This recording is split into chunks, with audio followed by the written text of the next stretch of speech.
భజించెదను నేను నిన్ను దిన దినము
స్తోత్రం.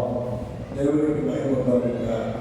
పిల్లరా, దయచేసి అందరూ పాట పాడటానికి ప్రయత్నం చేయండి. పాటలో కలిసి పాడి దేవుని స్తుతించి దేవుని కనపరచవలసిందిగా మనం చేస్తూ ఉన్నాం. ఎంత మంచి దేవుడు యేసయ్యా, ఎంత మంచి దేవుడు యేసయ్యా, చింతలన్నీ తీరగా నిన్ను చేరగా. ఎంత మంచి దేవుడు యేసయ్యా, నా చింతలన్నీ తీరగా నిన్ను చేరగా. ఎంత మంచి దేవుడు యేసయ్యా, ఎంత మంచి దేవుడు యేసయ్యా.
నీతి మారుల కొరకు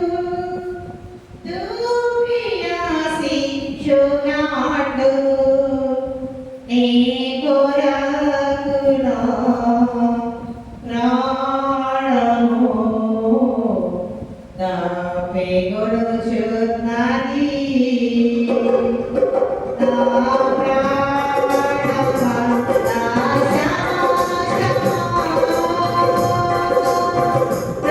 Praise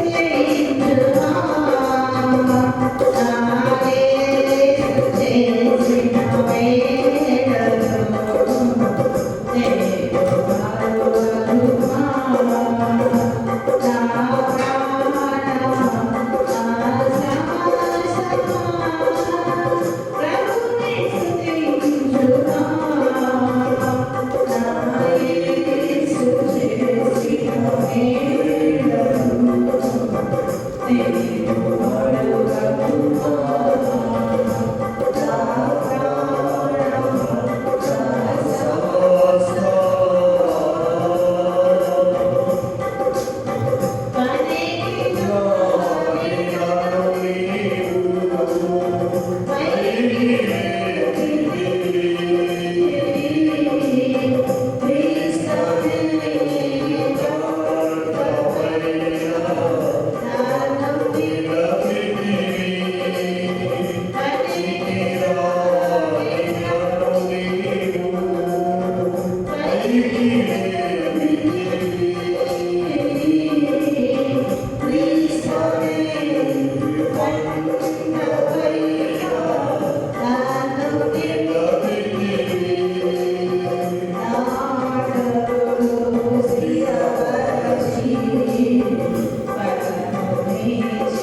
హల్లెలూయా.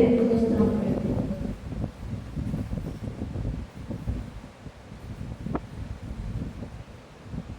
నీవు లేకుండా నేనుండలేను, నాకున్నవన్నీ నీవే యేసయ్యా. నీవు లేకుండా నేనుండలేను, నాకున్నవన్నీ నీవే యేసయ్యా. నా ప్రాణమా, నా ప్రాణమా, నా ఊపిరి నీవే యేసయ్యా. నా ప్రాణమా, నా ప్రాణమా, నా ఊపిరి నీవే యేసయ్యా. నీవు లేకుండా నేనుండలేను, నాకున్నవన్నీ నీవే యేసయ్యా. నీవు లేకుండా నేనుండలేను, నాకున్నవన్నీ నీవే యేసయ్యా. నా ప్రాణమా ఏమిటి ఈ మాయలోకము, కలత చెందేను నా దీన హృదయము. జాలినేమిటి ఈ మాయలోకము, కలత చెందేను నా దీన హృదయము. అనగా పాడుటకు నాదరి విడిచితివా, ఆసముల విడివా, నన్ను బలపరిచావా. అనగా పాడుటకు నాదరి విడిచితివా, నా బలపరిచితివా. నా ప్రాణమా, నా ప్రాణమా, నా ఊపిరి నీవే యేసయ్యా. నీవు లేకుండా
అందరికీ చెప్పాలి ప్రస్తుతం రాజాని సన్నిధిలో నేనుంటానయ్యా మనసారా ఆరాధిస్తూ బ్రతికేస్తానయ్యా రాజాని సన్నిధిలో నేనుంటానయ్యా మనసారా ఆరాధిస్తూ బ్రతికేస్తానయ్యా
రెండవ చెప్పడం ప్రతి ఒక్కరు కూడా లేచి నిలబడి ప్రసన్నారాధన చేద్దాం. ఏ ఒక్కరు కూడా శ్రద్ధ దేవుని సన్నిధి, దేవుని ప్రసన్నత, దేవుని కాపుదల, దేవుని కనుక మనకైతే రావాలంటే పరిశుద్ధాత్మ దేవుడు మనల్ని రాకాలి, పరిశుద్ధాత్మతో మనం నింపబడాలి. మనము దేవుని పిల్లలుగా, దేవుని వారసులుగా ఉండాలంటే పరిశుద్ధాత్మ దేవుడు మన హృదయాలను, మన అంతరంగాలను, మన ప్రాణాన్ని, మన సర్వస్వాన్ని ఆయనలో అమర్చబడాలి, ఆయనతో అంటగట్టబడాలి, ఆయనతో ఏర్పడాలి. అలాంటి అనుభవంలోకి రావాలంటే పరిశుద్ధాత్మ దేవుడు పరిశుద్ధాత్మ ద్వారా మనం స్పందిస్తాడు.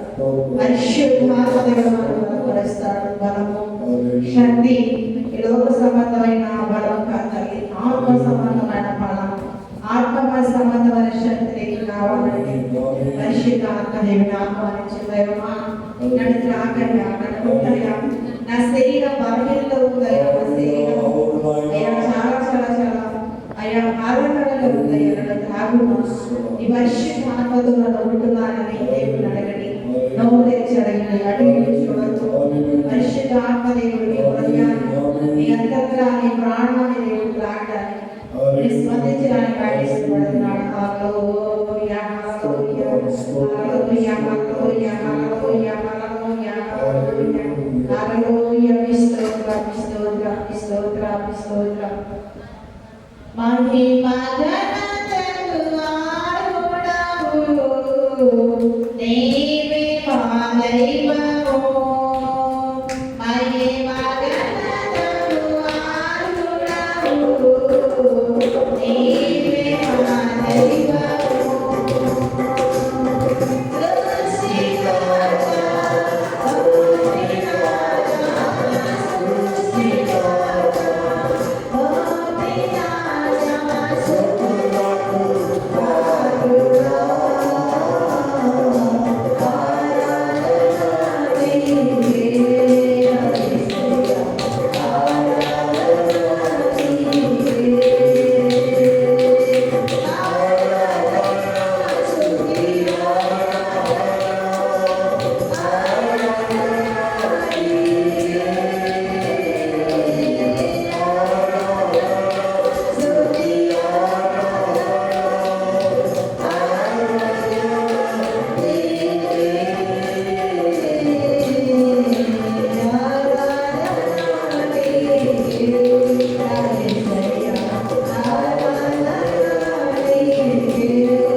దేవుడు తెలియచేయనట్టుగా ఆజ్ఞాహారాన్ని సమృద్ధిగా భుజించి వాటి నెమరు వేసుకుని మన హృదయాలు భద్రపరుచుకున్నట్టుగా రెండో హస్తాన్ని చాచి దేవునికి స్తోత్రం చేద్దాం. స్తోత్రం స్తోత్రం స్తోత్రం స్తోత్రం స్తోత్రం స్తోత్రం స్తోత్రం స్తోత్రం స్తోత్రం స్తోత్రం స్తోత్రం స్తోత్రం స్తోత్రం హల్లెలూయా హల్లెలూయా హల్లెలూయా హల్లెలూయా ప్రేరేపించబడ్డ వారు ప్రార్థించి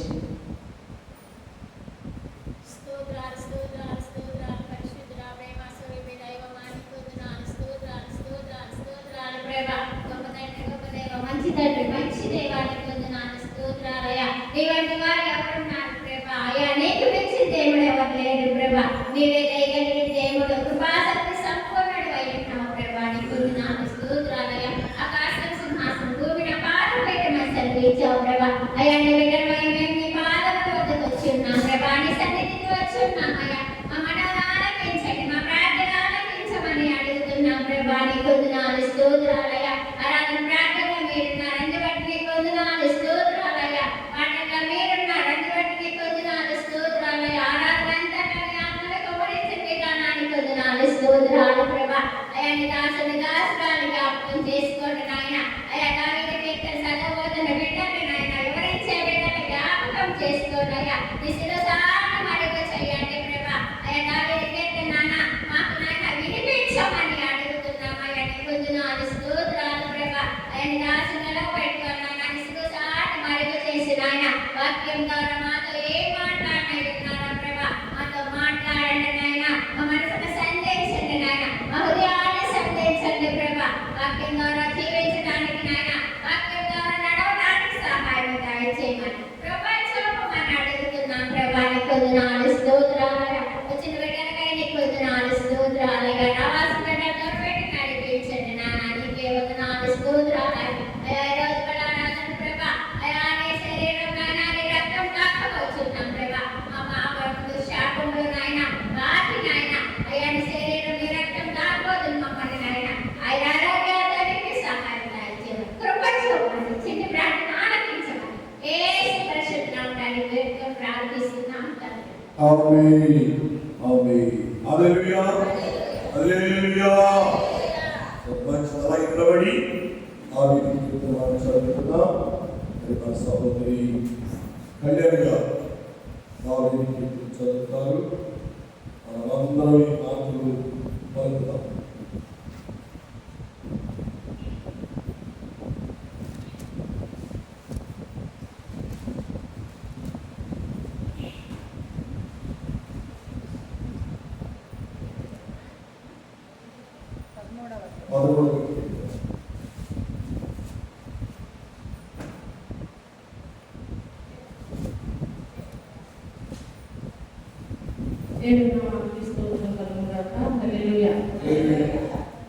యెహోవా ఎన్నాళ్ళ వరకు నన్ను మరచిపోవు నిత్యము మరచెదవా నాకెంత కాలము విముఖుడవై ఎందుకు ఎంతవరకు నా మనస్సులో నేను చిత్తపడుతును ఎంతవరకు నా హృదయంలో పగలంతయు దుఃఖాకాంతులైందును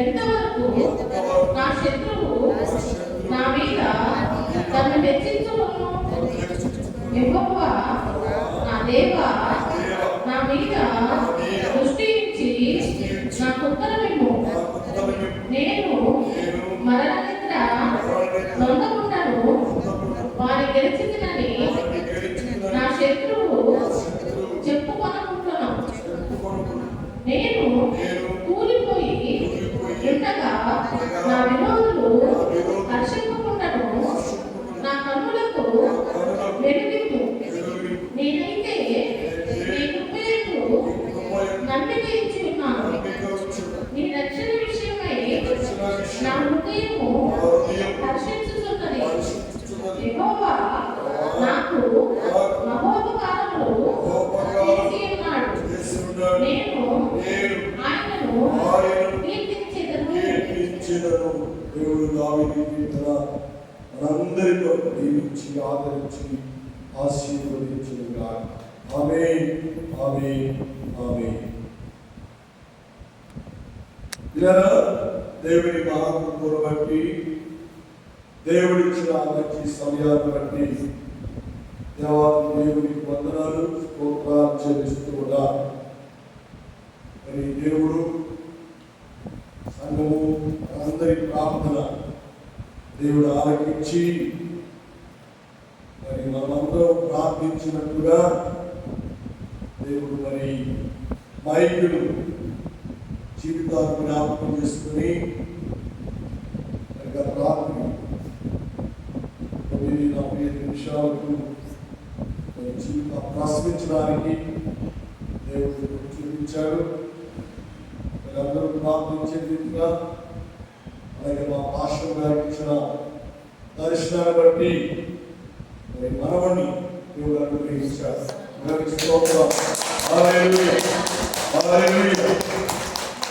అందరి ప్రార్థన మీ అందరికీ హృదయపూర్వకమైన వందనాలు చెప్పమని చెప్పాడు. మరి తల్లి బిడ్డ క్షేమంలో ఉన్నట్లుగాను దేవుని కృప, దేవుని కాపుదల దేవుడు అనుగ్రహించినట్లుగా మీరందరూ ప్రార్థనలు జ్ఞాపకం చేసుకుని ప్రార్థన చేయాలని ప్రభు పేరిట ప్రభునామములో ఆలోచిస్తున్నాను. ప్రార్థన చేయదలుచుకున్నట్లయితే ఈరోజు రాత్రి కానీ రేపు రాత్రి కానీ నేను మాస్టర్ గారు హిమాచల్ ప్రదేశ్ ధర్మశాల వెళ్ళాలనుకుంటున్నాం. మరి మా ప్రయాణం వరకు అందరి ప్రార్థనలో ప్రార్థన చేయాలని ప్రభునామములో ఆలోచిస్తూ ఉన్నాను. ఇలా చదువుకున్న దావీదు కీర్తనలో 11వ కీర్తన 5వ వచనంలో చక్కని మాట్లాడాడు. నేనైతే నీ కృపయందు ఎవరైనా నమ్మకం ఉంచాలి? దేవుని కృపయందు నమ్మకం ఉంచాలి. మనుషులు నమ్ముడు కంటే యెహోవాను ఆశ్రయించుట మేలు. గుర్రములు నమ్ముడు కంటే యెహోవాను ఆశ్రయించుట మేలు. యెహోవాను నమ్ముట మేలు. అట్లయినా మనం లోకంలో ఉన్నవారిని నమ్మకూడదు. అట్లని మన ఇంట్లో కూడా నమ్మకూడదు. ఎవరు నమ్మాలి అంటే మన రక్షకుడు, మన విమోచకుడైనటువంటి మన యేసయ్య మాత్రమే నమ్మాలి. ఆయనే నమ్మదగిన దేవుడు. ఆయనే మరి ప్రతి అవసరతలను తీర్చే దేవుడు, మన ప్రతి అక్కరతను తీర్చే దేవుడు. మనం ఏది అడిగితే అది ఇచ్చే దేవుడు మన దేవుడు. హల్లెలూయా. తల్లిదండ్రులకి ఎంతమంది పిల్లలు ఉన్నా ఎక్కువగా అంటారు, కానీ ఎంతమంది పిల్లలు ఉన్నా పిల్లలకు తల్లిదండ్రులు బరువైపోతారు, ఎక్కువైపోతారు. ఒకవేళ అడిగామనుకోండి, వాళ్ళు ఏమంటారు తెలుసా? మా కాక మేము లేకపోవడం అసలు మాకే టైం లేదు, మాకే సమయం లేదు. పొద్దుపోయి వస్తున్నాం, పొద్దునే మళ్ళా పరిగెత్తాం. జ్ఞానం తీరిక నీ పని ముందు జ్ఞానం చేయమంటారు. ఈ రోజున తల్లిదండ్రుల మీద అప్పటి బిడ్డలుగా ఉంటున్నారు. అర్థమైందా? కాబట్టి మనం బిడ్డలు నమ్ముకొని అది చేస్తాం ఇది చేస్తాం అనుకోబాకండి, నమ్మకాలు పడతారు. అర్థమైందా? మీ జీవితంలో వాస్తవాలైపోతారు. అది యేసయ్య నమ్ముకొని మనం ప్రార్థన చేస్తే అది యేసయ్య మనకు ఎంతగానో సహాయం చేస్తాడు. మన యేసయ్య మనల్ని ఆదుకుంటాడు, మన యేసయ్య మనల్ని ఆదరిస్తాడు. మన యేసయ్య మనందరికీ చాలిన దేవుడు. అదంటే చక్కని మాట 13వ వచనంలో నేనైతే నీ కృపయందు నమ్మిక ఉంచనయ్యా. ఎంత నమ్మిక ఉంచనయ్యా. నేనైతే నీ అందే నమ్మిక ఉంచా. చెప్పండి మాట్లాడు. నేనైతే నీ కృపయందు నమ్మిక ఉంచాను. చెప్పగలిగా. నేనైతే విడుదల చేసుకోండి. నేనైతే నమ్మిక ఉంచాను. ఒప్పమంటండి. మనం దేవుని కృప యందు నమ్మిక ఉంచిన వారుగా ఉండాలి. ఆయన కృప కలిగిన దేవుడు. ఆయన బిడ్డలను ఆయన మాత్రం త్రోసివేసేవాడు కాదే కా, నెట్టి వేసేవాడు కా, దూరం చేసుకునేవాడు కా. ఆయన ఎందు నమ్మిక ఇచ్చిన వారిని అప్పున చేర్చుకుంటాడు, దగ్గరికి పిలుచుకుంటాడు. దేవునికి స్తోత్రం. హల్లెలూయా, హల్లెలూయా. ఇటువరగా దావీదు కుమారుడు ఈ మార్గంలో పోతాడని తెలుసుకొని మార్గం కాసుకుని ఉన్నాడట. గత సమయానికి గుడ్డివాడి మీద కళ్ళు కనుకోవు కదా, కానీ తప్పు నిలబడుతుందట. గుడ్డివాడికి చాలా సైకాలజీ ఉంటుంది, వాళ్ళ మైండ్ షార్ప్గా ఉంటుంది.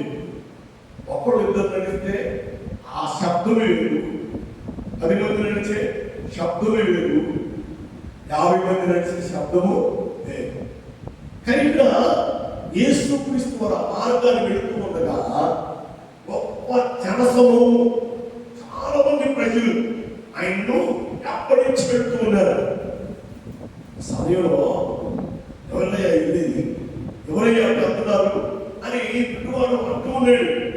అంటూ ఉంటే యేసయ్యతో వెళ్ళేవారు పిల్లవాడ మౌనంగా ఉన్నట్టున్నాడు. దృశ్యమంతా చూసినటువంటి గుడ్డివాడు, చప్పుడు ఉన్నటువంటి గుడ్డివాడు నేను మౌనంగా ఉన్నవాడు.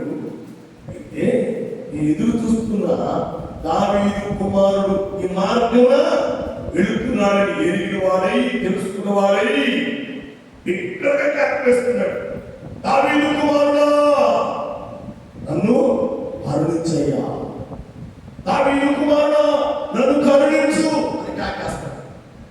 ఇతని కేక వేసే కేక విన్న వారికి కొంచెం ఇబ్బందికరంగా ఉండి చెప్తున్నారు, మౌనంగా ఉండండి, అతన్ని బతుకుతున్నారు. ఆయన అతను ఏమాత్రం మౌనంగా ఉండక అలా బిగ్గరగా కేకేస్తాడు, దావీదు కుమారుడా నన్ను కరుణించయ్యా. అతని పిలుపు, అతని స్వరము దేవునికి ఏర్పడింది, యేసయ్యకు నిలబడింది. ఇలా వెళుతున్న యేసయ్య ఒక్క నిమిషం నిలబడ్డారు. నిలబడి చూస్తున్నారు, ఎవరెవరు పిలిచారు. చూడగానే త్రోవ ప్రక్కన ఈ గుడ్డివాడు ఎవరి చాలా నిస్సహాయ స్థితిలో, చాలా వేదనతో, చాలా బాధతో కృంగిపోయిన వాడిగా, వాడు కూర్చున్న వాడిగా యేసయ్య కనపడ్డాడు. అతని హృదయాంతరంగాలను దేవుడు తెలుసు కాబట్టి వెళ్ళే యేసుక్రీస్తు వారి వెనక్కి తిరిగి ఆ గుడ్డివాడి వచ్చాడు. వచ్చి అంటాడు, ఇక్కడ పిలిచాడు, అయ్యా నేను ఎంతకాలం కళ్ళు లేక కబోదిగా ఉంటూ చాలా ఇబ్బంది పడుతున్నానయ్యా, నీ మీద నాకు నమ్మకం ఉంది, ఉందయ్యా, నువ్వు బాగు చేస్తావని, నువ్వు స్వస్థపరిచే దేవుడుమని, నా కళ్ళు ఇప్పించే దేవుడుమని నేను నమ్ముతున్నానయ్యా. నా ఎందుకు దయ వచ్చి నా మనోనేత్రాలు, నా గుడ్డితనాన్ని బాగుంటాయని యేసుక్రీస్తు వారిని గుడ్డివాడు పెడుతున్నాడు. యేసయ్య చక్కని మాట ఎవరు తెలుసా, నేను నీకు కనిపిస్తున్నావని నమ్ముతున్నావా, విశ్వాసం ఉంచుతున్నావా? నువ్వు నమ్మితే, విశ్వాసం ఉంచితే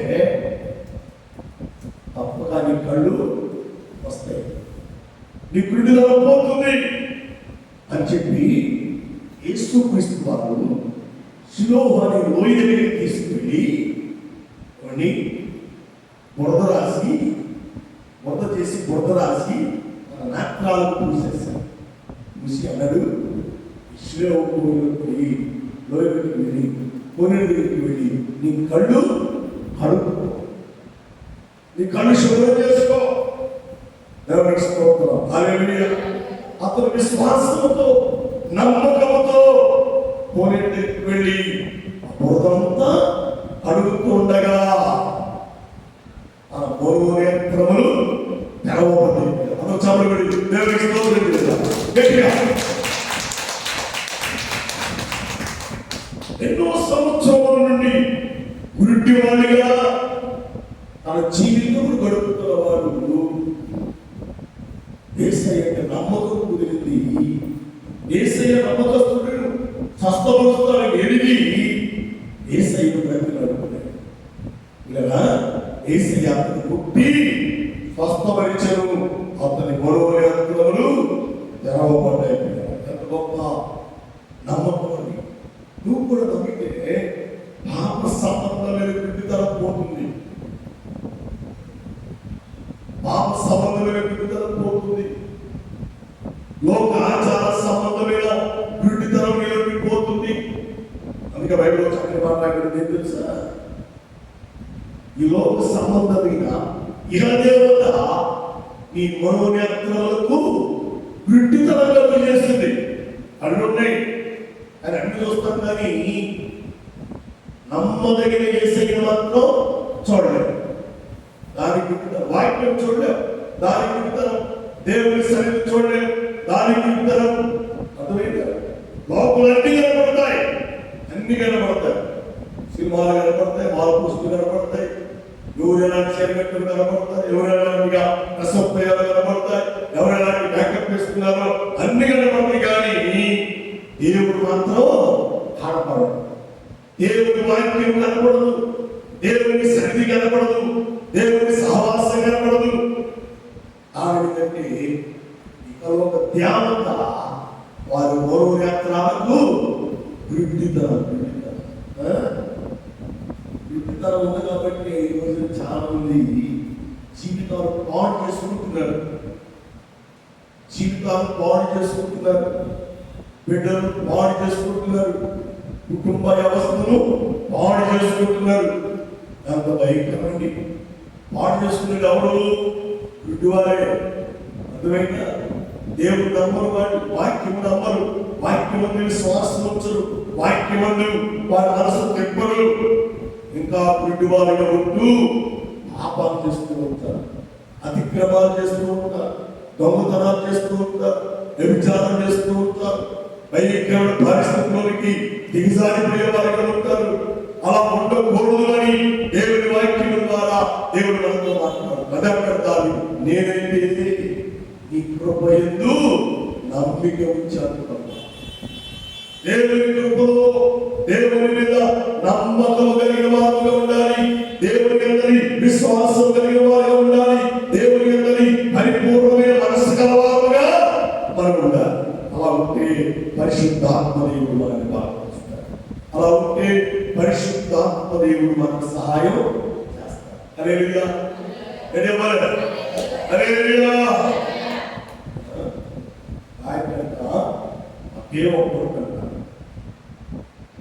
₹1,00,000 ఆస్తులు ఉన్నాయి, ₹1,00,000 ఆస్తులు ఉన్నాయి. అనుకోకుండా పెళ్లి వచ్చింది. మంచి అమ్మాయిని చూసి పెళ్లి చేయాలని ఆలోచించారు. అమ్మాయిని కూడా చూచారు. చూచి ఎంగేజ్మెంట్ అన్ని అయిపోయి పెళ్లి చేసుకోవడం, మీరు అనుకోవడం, పెళ్లి చేసుకోవడం. తల్లిదండ్రులకి ఏకైక కుమారుడు కాబట్టి కుమారుడు అడిగాడంట, డాడీ ఎంగేజ్మెంట్ అయిపోయింది, పెళ్లి అయ్యే లోపు ఏదైనా టూర్కి వెళ్ళి వస్తామని చెప్పి టూర్కి వెళ్ళారంట. ఇద్దరు కలిసి ఎంగేజ్మెంట్ అయినా అమ్మాయి ఇద్దరు కలిసి టూర్కి వెళ్ళారంట. టూర్కి వెళ్తే ఈ అమ్మాయి అంతకుముందు ఇంకొక అబ్బాయిని ప్రేమించినాడు,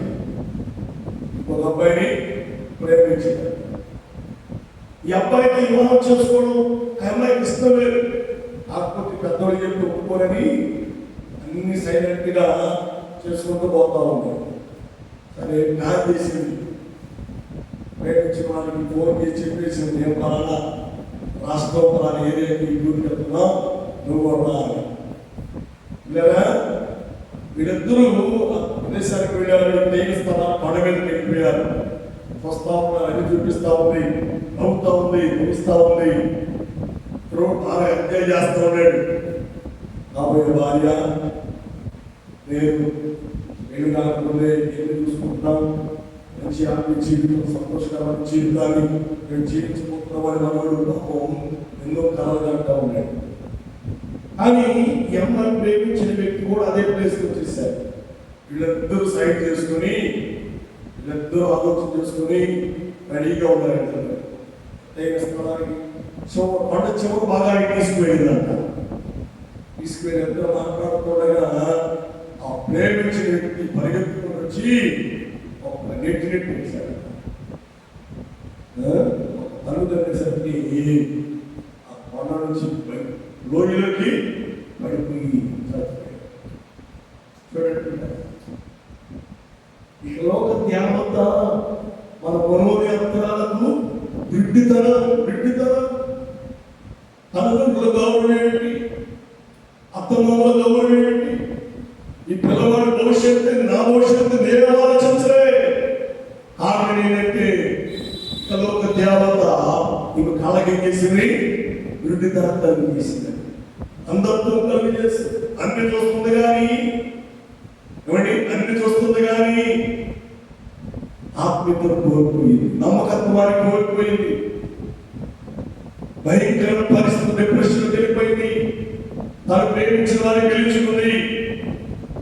భయంకరమైనటువంటి పరిస్థితుల్లోకి ఎంగేజ్మెంట్ అయిన అమ్మాయిని లోయలకు తోసివేశారు. అతను చనిపోయాడు. ఎంత భయంకరమైన ఆమె ఏంటంటే యేసయ్య నమ్మకం, వాక్యం నమ్మకం, భక్తి లేదు, విశ్వాసమే, ప్రార్థన జీవితమే. అందువల్లే నీ జీవితం అంధకారమైపోతుంది. మరి మొబైల్ ఫోన్స్ వచ్చినాయి, భయంకరమైన పరిస్థితి, భయంకరమైన స్థితిలో పెట్టుకున్నారా, నమ్మకాన్ని కోల్పోతున్నారు. కుటుంబం పట్ల నమ్మకాన్ని కోల్పోతున్నారు. భర్త పట్ల భార్య నమ్మకాన్ని కోల్పోతుంది, భార్య పట్ల భర్త నమ్మకాన్ని కోల్పోతున్నారు, తల్లిదండ్రుల పట్ల బిడ్డలు నమ్మకాన్ని కోల్పోతున్నారు. కోల్పోయి ఏం చేస్తున్నారు? హత్య చేయడానికి కూడా వెనక కొన్ని సంవత్సరాలు కుటుంబ దాంపత్య జీవితంలో జీవించి ఆ భర్తకు పిల్లలు కానీ ఆ పిల్లలు పెద్దోళ్ళైన తర్వాత కూడా నమ్మకాన్ని పోగొట్టి దేవత వృద్ధితనం కలుగ చేసినందువల్ల వారి అంధత్వాలు పెరిగి జీవితాన్ని అంధకారంగా మార్చుకుంటున్నారు, చీకటంగా మార్చుకుంటున్నారు. ఈ మనిషి అడ్డం ఉంటే హ్యాపీ జీవితం బ్రతుకుతారు. కానీ హ్యాపీ జీవితం వల్ల ఏమవుతుంది? వెంటనే పోలీసు కేసు ఉంది, పోలీసులు కొట్టుకుంటున్నారు, వాడిని రిమైండ్ పట్టుకుంటున్నారు, జైలు పట్టుకుంటున్నారు. ఆ కేసు ఎప్పుడు బాగా జరిగిందో తెలియదు, కేసు ఎప్పుడు కొట్టేస్తారో తెలియదు. వీళ్ళ జీవితం, వీళ్ళ కుటుంబ వ్యవస్థ అంత పతనమైపోతుంది. అంత భయంకర. సహోదరి సహోదర చేతులు జోడించి మాట చేస్తున్నారు. దేవుని మీద నమ్మకం ఉంచండి, దేవుని మీద విశ్వాసం ఉంచండి, దేవుని అందరి పరిపూర్ణమైన మనసు గలవారై జీవించండి. దేవుడి మీ గుడ్డితనాన్ని తీసివేస్తాడు, మీ అంధకారాన్ని కొట్టివేస్తాడు, మీ దుర్మార్గతను తీసివేస్తాడు. మిమ్మల్ని యేసుక్రీస్తు వారు పరిశుద్ధులుగా పవిత్రులుగా మార్చివేస్తాడు అని దేవుని వాక్యం ద్వారా దేవుని వారిని జ్ఞాపకం చేస్తున్నారు. దేవునికి స్తోత్రం. హల్లెలూయా. చురుకైన మాటతో అప్పు చేస్తాం. చదివి సహాయం చేయండి. పరిశుద్ధ గ్రంథముల నుండి చాలా శ్రేష్టమైన మాట్లాడుతున్నారా, ఈ మనసు చేస్తాను. చదివి సహాయం చేయండి. 11వ కీర్తన మొదటి చరణం చదవండి. 11 మొదటి చరణం. యెహోవా చరణొచ్చి ఉన్నారు, పక్షి వలె నీ కొండకు పారెపు అని మీరు నాతో చెప్పుట ఎలా? చూసారా? దేవుని మీద నమ్మకం వచ్చితే మరి ఎవరిని శరణ చూస్తాం? యెహోవాను శరణ చూచేవారు. ఆయన అడుగుతాం, అయ్యా నేను నమ్ముకున్నాను, నీ మీద నాకు నమ్మకం ఉంది, నేను నీ శరణ చూచాను, నీ ఆశ్రయం కోరి నీ అల్లు వచ్చానయ్యా, నీ సహాయం కోరి నేను బ్రతులాడుతున్నాను ప్రభువా, నీవు నాకు సహాయం చేయమని నువ్వు దేవునికి ప్రార్థన చేయగలిగినట్లయితే, నువ్వు దేవుని అడగగలిగినట్లయితే పరిశుద్ధాత్మ దేవుడు నిన్ను బలపరుస్తాడు. ఆయన ఆశీర్వాదముల చేత నిన్ను నింపి నిన్ను దీవించి సహాయము చేస్తాడు. హల్లెలూయా. అలాగే మనం దేవుని యొక్క నామములు ఆయన చరణకు వచ్చిన వారుగా ఉంటాయి. ఎవరు దగ్గరికి అనుకో, మాకు అవి కావాలి ఈ కావాలి ఎవరు అనుకో, మనం యేసయ్యనే కాకపోతే ఆయన నమ్మదగిన మనము నమ్ముకున్న దేవుడు, మనకు సహాయం చేసే దేవుడు, మనలను ఆదరించి అన్ని విషయాలు ఆదుకునే దేవుడు మన దేవుడు. ఆమేన్. హల్లెలూయా, హల్లెలూయా. అక్కడ గుడ్డివాడైనటువంటి భర్తపై కనులు దేవుడు తెరిచాడు. గుడ్డిదనం పోయింది. కళ్ళు రాగానే అంత నమ్ముకొని ఇంతకాలం కోరిక ఇన్నెమో అనుకున్నాను, అవన్నీ ఇసిరి పడవేసి యేసయ్యతో కొనసాగాడు, యేసయ్యతో నడవసాగాడు. దేవుని వచ్చినటువంటి సాక్ష్యాలు చెప్తున్నాడు. బాయ్, నేను యేసయ్య నమ్ముకున్నాను, ఇదిగో నా బిడ్డతనం పోయింది, నా అంధకారం పోయింది, చీకటి బ్రతుకు పోయింది, అడుక్కునే బ్రతుకు పోయింది. నన్ను దేవుడు దండికరముగా మార్చివేశాడు అని గొప్ప సాక్షి. కాబట్టి మనం ఎవరిని చరణ చూచాలి అంటే యెహోవాను చరణ చూచు వారంగా ఉండాలి, ఆయన ఆశ్రయించే వారంగా ఉండాలి, ఆయన ప్రార్థించుకునే వారంగా ఉండాలి, ఆయనను మొదలుపెట్టుకునే వారంగా ఉండాలి, ఆయన దగ్గర అంగలార్చే వారంగా ఉండాలి.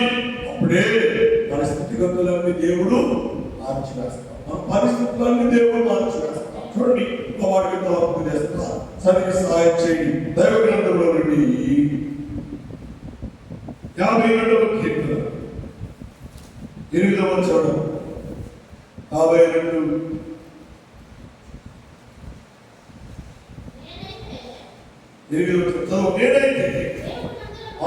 నేనైతే దేవుని మందిరములో పచ్చని ఒలీవ మొక్కలై ఉన్నాను.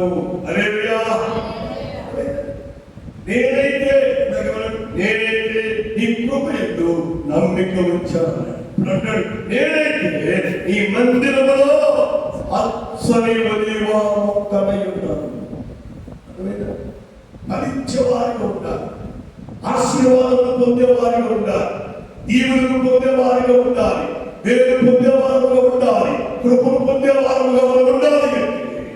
మనం ఆయనను శరణ చూచేవారుగా, ఆయనను ప్రార్థించేవారుగా, ఆయనను మొదలుపెట్టేవారుగా మనం ఉండాలని పరిశుద్ధాత్మ దేవుడు కోరుకుంటున్నాడు. సహోదరి సహోదరుడా, నేనైతే దేవుని మందిరములో గొప్ప అనుభవాన్ని దావీదు జ్ఞాపకం చేసింది.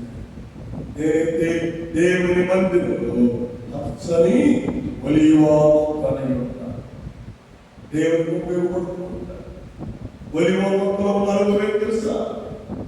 ఒలీవ నూనె దేవుని మందిరంలో ఉన్న దీపపు స్తంభంలో భయపడుతూ ఉంటుంది. నూనె చేత దీపము వెలిగించబడుతుంది. హల్లెలూయా. ఈరోజు ఊరి వారికి దీపాలు ఉన్నాయి. ఈరోజు పోసేవారికి ఆ ఒత్తి కుక్కమ్మి సరిగ్గా మంటరాదు, దాన్ని తగ్గితే కానీ మన మంటరాదు. దాని ఒలివ నూనెకి ఆ పొగగమ్మే లక్షణం ఉండదు, పొగ చూడదు, పొగ రాదస్తా. అంత మంట పడినా చక్కగా వెలిగిస్తుంది, కానీ పొగ రాదిటువంటి అనుభవం, మరక బాధటువంటి అనుభవం. కాబట్టి ఎలుకలు ఆరిపోయే అనుభవం ఒలివ చెట్టు ఉండదు, ఒలివ నూనె ఉండదు.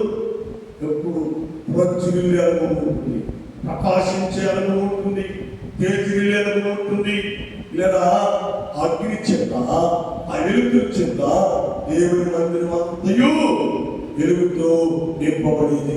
నమ్మకబడి దేవుని స్తోత్రం చేస్తాను. హల్లెలూయా, హల్లెలూయా.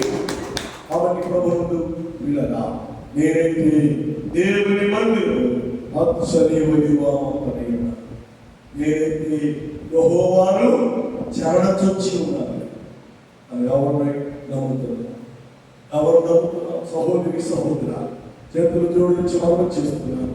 యేసయ్యను నమ్మేవారు ఉంటారు, యేసయ్యను వెంబడించేవారు ఉంటారు, యేసయ్యను మన జీవితాన్ని కొనసాగించుకునే వారుగా మనం ఉన్నాం. అలాగే ఉంటే పరిశుద్ధాత్మ దేవుడు మనకు సహాయం చేస్తాడు. అలాగే ఉంటే పరిశుద్ధాత్మ దేవుడు మన ఆదుకొని ఆదరించే వారిగా ఉంటాడు అని దేవుని వాక్యం ద్వారా దేవుడు మనకు జ్ఞాపకం చేస్తున్నాడు. దేవుని స్తోత్రం. హల్లెలూయా, హల్లెలూయా.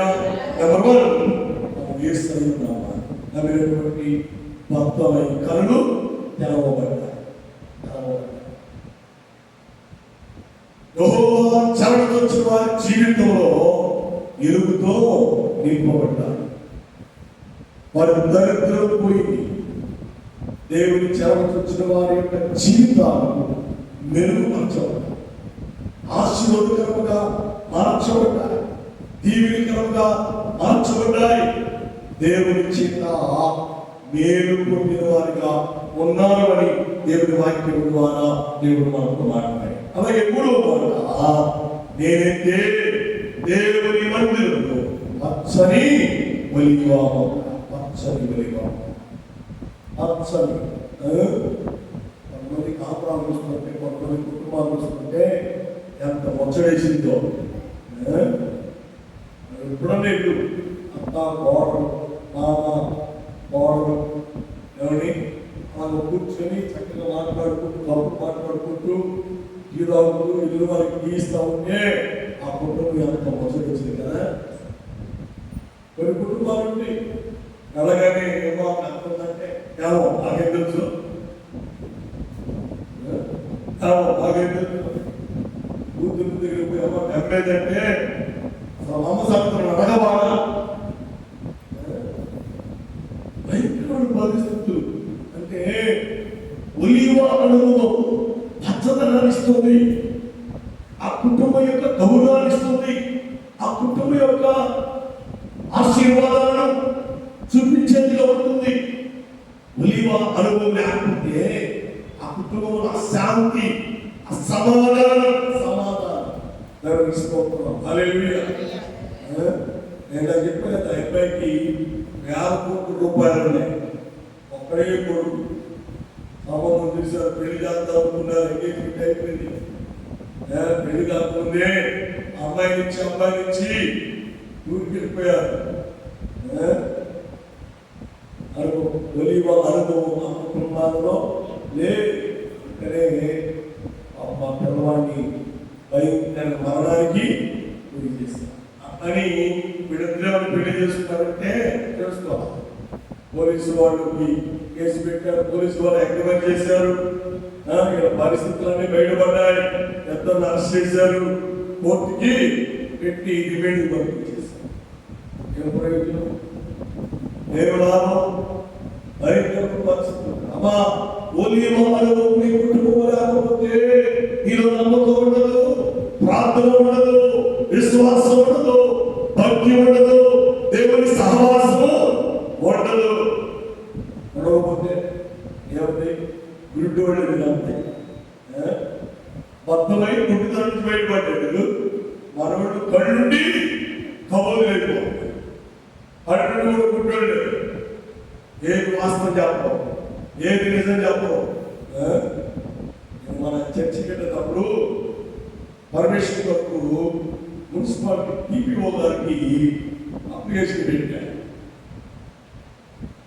పెడితే టీపీఓ వచ్చాడు, గబగబా కూర్చోడు, అసలు ఆపేసేయండి, బాగోలేదు అన్నాడు. ఏం సార్ బలగొండా ఉన్నారు, మిమ్మల్ని ఏమో రాలేదు, మున్సిపాలిటీ చూపించిన డబ్బులు రాలేదు, ఆ స్థలంలో ఇల్లు కట్టుకున్నారు, అవమానానికి ఏంటన్నా అంతేనండి ఆపడ్డాను మరి కారణం ఉందని చెప్పి వెంటనే సునీత గారి దగ్గరికి వెళ్ళా ఎమ్మెల్సీ దగ్గరికి. అక్క ఈపీ గారు వచ్చి అక్కడ పని ఆపమన్నాడు, ఏం అర్థం కాలేదు, తీసుకుంటారు ఒకసారి మాట్లాడే చెప్పి మాట్లాడారు. మొత్తానికి ఆమె ఫోన్ చేసి రాకపోతే ఫోన్ చేయగానే చెప్పిన మాట పాస్ గారి దగ్గరికి పంపించాను. ఎమ్మంటే బండి వస్తుంది మన ఆఫీస్కి వెళ్ళాను. ఆఫీస్కి వెళ్ళగానే అంటాడు, పాస్ గారు నా కళ్ళు ఉన్నాయి కానీ నేను గుడ్డు, నువ్వేం కడుతున్నావో నేను తప్పు పట్టుకో. ఒక ఎవరు వచ్చి పాస్ గారు కడుతున్నావు రాసినా నాకు చెవు నుండి వినపాలి, ఎవరు చెప్పి ఏమో చేసుకోవాలి. అర్థమైందా? అంటే కళ్ళు నుండి కొంతమంది వాస్తవాలు ఒప్పుకోరు, వాస్తవ ప్రకారంగా జీవితాన్ని కొనసాగించరు. ఎప్పుడు ఆపదలు బతుకే, మోసపూరితమైన బ్రతుకులే, పాప సంబంధమైన బ్రతుకులే, అక్రమ సంబంధమైన బ్రతుకులే, రోత బ్రతుకులు. అందువల్లే ఓలివ అనుభవం ఆ కుటుంబంలో లేదు. అసదనం ఉండదు, శాంతి ఉండదు, సమాధానం ఉండదు, సంతోషం ఉండదు.